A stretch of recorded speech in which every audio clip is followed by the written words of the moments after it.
வணக்கம் நண்பர்களே. இன்றைக்கு என்னுடைய சமையலறையில் சுவையான புளிச்சைக்கீரை மசியல் கடைசல் எப்படி செய்கிறதுன்னு செய்து காட்டுறேன். வாங்க பார்க்கலாம். ஒரு 6 டீஸ்பூன் கொத்தமல்லி விதையை வறுத்து எடுத்துக்கோங்க. கருகிராமல் நல்லா வாசனை வர்ற வரைக்கும் வறுத்து எடுத்துக்கோங்க. இப்போ மிளகாவை தனியாக வறுத்து எடுத்துக்கோங்க. உங்கள் காரத்துக்கு தகுந்த மாதிரி எடுத்துக்கோங்க.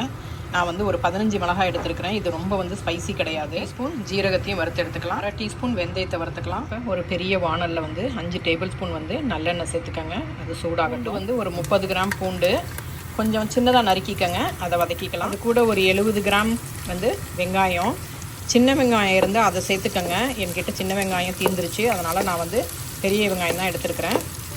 இது கூடவே புளிச்சக்கீரையை சேர்த்துக்கோங்க. இது கீரை மட்டும் ஆஞ்சி எடுத்துட்டு நான் வெயிட் போட்டு பார்த்தேன். 450 கிராம் இருக்குது வாஷ் பண்ண பிறகு. அதனால் தண்ணி வெயிட்டும் கொஞ்சம் இருக்கும். இது 450 கிராம் பார்த்திங்கன்னா உங்களுக்கு ஓரளவுக்கு ஐபால் பண்ணி பார்த்துக்கோங்க.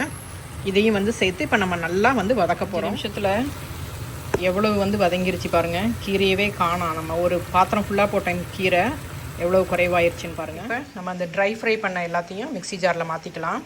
அது கூட ஒரு 1/2 டீஸ்பூன் பெருங்காயம். இது கட்டி பெருங்காயம் நான் வறுத்து லேசாக நுணுக்கி வச்சுருக்கேன். அதையும் இதோட சேர்த்து நம்ம பொடி பண்ணிக்கலாம். வதக்கின பிறகு அடுப்பை நிறுத்திடுங்க. இதை உப்பு சேர்த்து பல்ஸ் மோடில் அரைச்சி எடுத்துக்கோங்க. உங்கள்கிட்ட மண்பானை மண் சட்டி இருந்துச்சு அப்படின்னா நீங்கள் அதில் மத்து வச்சு கடைஞ்சிக்கலாம். என்கிட்ட இருக்குது, ஆனால் நான் அதை இன்னும் புதுசு, அதை இன்னும் பழக்கலை. அதனால் பல்ஸ் மோடில் போட்டு எடுத்துக்கலாம்.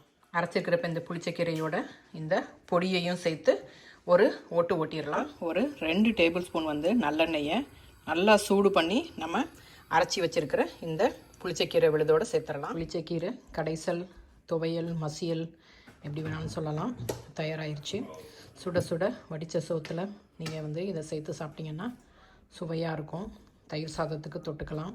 இல்லை ஏதாவது வெரைட்டி ரைஸுக்கும் நம்ம இதை தொட்டுக்கலாம். உங்களுக்கு இந்த ரெசிபி பிடிச்சிருந்ததுன்னா லைக் பண்ணுங்கள், ஷேர் பண்ணுங்கள், சப்ஸ்கிரைப் பண்ணுங்கள். என்ஜாய். தேங்க்ஸ் ஃபார் வாட்சிங். நான் இந்த துவையலுக்கு 2 டீஸ்பூன் கல் உப்பு சேர்த்துருக்கேன்.